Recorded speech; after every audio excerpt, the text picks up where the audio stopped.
The official inflation numbers published in the United States have been well over 5% for the past few months now, which is a number much higher than we've seen for most of the last decade. However, some parties who know a lot about the inner workings of government-reported economic data are starting to cry wolf about these numbers. They claim that the true inflation number should be somewhere above 10% now, and that the government is hiding that number to try to keep stock market investors happy. I had a conversation recently with someone who had a long and very successful career working closely with those in government economic data reporting. And this person feels that the Federal Reserve and other government entities are not being totally transparent or honest with how they're reporting this data. This person that I spoke with started to become concerned with how economic data was getting reported about 20 or 30 years ago. So at that point, he started tracking certain metrics on his own. Over the years, various government agencies have changed how they measure and report certain economic statistics. One clear example of that we'll talk about later in this video is what the Federal Reserve did last year with their classification of M1 and M2 money supply. This person is tracking numbers using the original methodologies that the government agencies used when these statistics were first getting reported, and some of these original calculations are starting to show numbers that are very alarming. Now, you won't find this next calculation exactly as it is used here anywhere else out there on the internet. But if inflation was being calculated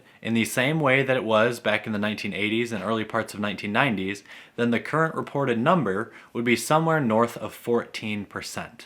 And that's a big difference from the 5% we're seeing today. This is exactly why some economists are arguing that the Federal Reserve is purposely manipulating economic data in recent history. The reasoning would be that the Fed may just want to create a more rosy picture of the markets and the economy. Inflation over 5%, which is the officially reported number, means that the cash that you keep in your bank account is worth basically 5% less than it was a year ago at this time. And that alone doesn't feel too good to hear. But if the real inflation rate is actually somewhere between 10 and 20% right now, those numbers can start to cause some more serious problems for our economy and the people of the population. There are countless examples throughout human history of periods of very high inflation. Sometimes it can develop into hyperinflation, and every single one of those scenarios is detrimental for the economy in which it's happening. We're going to go through one of those examples in detail here in a little bit, because it's the one that some people are arguing is most comparable to the current economic structure of the United States. Now, you might be watching this video and thinking, hey AJ, this sounds like a bunch of conspiracy, why don't you go and gargle some sand?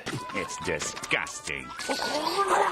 And in some ways it could be. I think people who have radical personal or political opinions on certain government matters will start to let those opinions influence how they read data. But critics of how inflation numbers and other economic data are reported now can point to some very clear examples of government agencies changing the reporting of that data, like I mentioned earlier. Most recently was in the spring of 2020, I think it was in April, the Federal Reserve changed what metrics were being included in M1 money supply, which is the measure of the most liquid cash reserves in the US, and M2 money supply, which is like the secondary most liquid measures. The Federal Reserve did not offer much explanation on why they made this change when they did it, and it was extremely curious how that event happened to fall right in the middle of one of the greatest periods of free money supply or increase of money supply in the United States history. You can get the details about this in a couple articles that I'll link in the description down below, but to make a long story short, M1 money supply used to include cash in bank accounts, checking and savings accounts, and time deposits, and those meant that it included about 30 or 35% of the numbers that are also included in the M2 money supply. However, with the recent change the Federal Reserve made, they made more things count for the M1 money supply number, and that meant that it included about 90%. Now it includes about 90% of the numbers that are also included in M2. So M1 and M2 are now almost identical. So in the short run, yes, that makes the M1 number higher, but the year-over-year comparisons get very muddied when you say, well, yeah, it's a higher number, but we're including a lot more data into it. And if you look at most of the articles put out by major financial publications, they'll point to this large increase in the M1 number, and then make mention to the fact that the calculation was changed and say that it's not all that much of a year-over-year change. So you can see how this would make the inherent large increase in money supply that happened during that time period not look so severe. They can kind of credit that increase to the change in the calculation. This action also would potentially reduce inflation worries as well. And that's what the critics of the Federal Reserve are arguing they were exactly trying to do. As a side point, I've referenced the Federal Reserve changing how economic data gets reported a few times so far in this video, and I know that CPI, the Consumer Price Index, gets reported by the Bureau of Labor Statistics, so it's not like the numbers that are getting manipulated, potentially manipulated here, are coming directly from the Federal Reserve. But you better believe that with the amount of power that our Federal Reserve and Federal Reserve boards have today, They have their hand in the cookie jars of every type of statistic and reporting measure that is out there. Not only that, I think they have a huge influence over the White House and Congress and decisions that get made there as well, but that's a whole different story. So what could this mean for our economy? In a scenario where we do develop into extremely high inflation and potentially hyperinflation, things would get really ugly. And Zimbabwe is actually the best example of that. Now, I don't know the likelihood of that transpiring. Some people think it's higher, some people think it's very low or nothing. And so this video isn't to argue that this will be happening. But in the period of hyperinflation that Zimbabwe went through,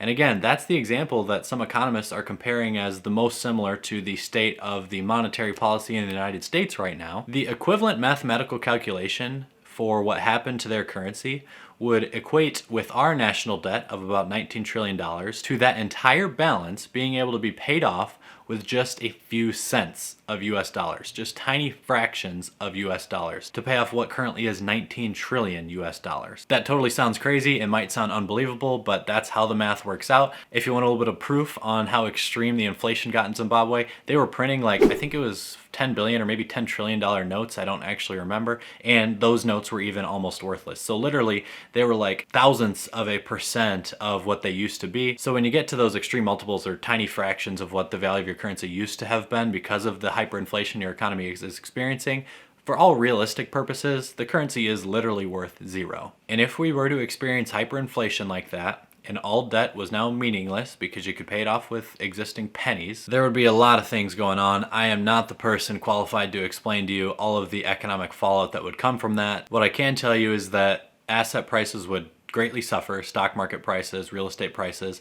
Safe havens would do okay. Now there could be a huge argument right here about whether that safe haven asset could be gold or silver or Bitcoin, so maybe we'll save that for another video. I actually don't have that much of an opinion on which one it could be. I think it could be either in a hyperinflationary environment. But the point is, cash would be worth nothing, debt would be zero. If you had a ton of debt, it would all get written off. But you really wouldn't want to sell any assets for that country's currency either, because you'd be trading it for something that's literally worth zero to anyone that you might need to purchase goods or services from. And so for a certain period of time, transactions would be almost impossible. You'd have to be literally trading physical goods for each other, and then it would be really tough to measure how much one physical good is worth of another, since you don't have a currency to compare the valuation of those things in. Again, the currency is worth 0.00. With that would be extremely deep recessions, unemployment rates like probably the Great Depression we saw in the United States in the late 1920s, 1930s, 50% of people out of work, people starving on the streets, just a complete economic meltdown. Then there would have to come some sort of currency reset,